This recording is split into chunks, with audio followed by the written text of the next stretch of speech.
مسجد الحرام میں افطار کے دوران زائرین کے لیے سعودی قہوے کا بھی خصوصی اہتمام کیا گیا ہے۔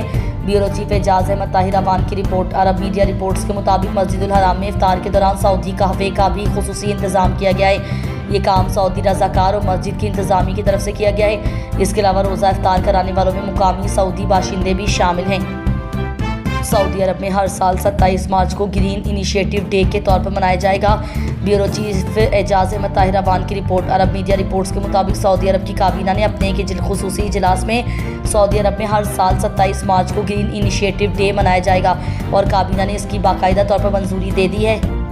اس سال سعودی عرب کی طرف سے دوران رمضان دنیا بھر کے اندر 12 لاکھ قرآن پاک کے نسخے تقسیم کیے گئے۔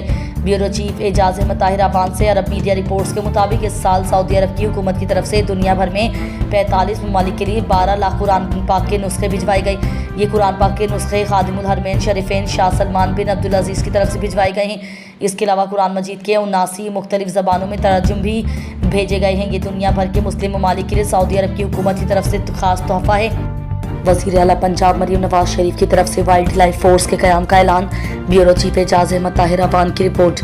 میڈیا رپورٹس کے مطابق وزیر اعلیٰ پنجاب مریم نواز شریف نے جنگلات اور جنگلی حیات کے تحفظ کے لیے وائلڈ لائف فورس کے قیام کا اعلان کیا ہے۔ اس کا فیصلہ اور اعلان مریم نواز شریف نے مہاجر پرندوں کے عالمی دن کے موقع پر اس فورس کے قیام کا اعلان کیا ہے، جس کے تحت جنگلی حیات کو درپیش مسائل کے حل کے لیے ماحول دوست اقدامات کیے جا رہے ہیں۔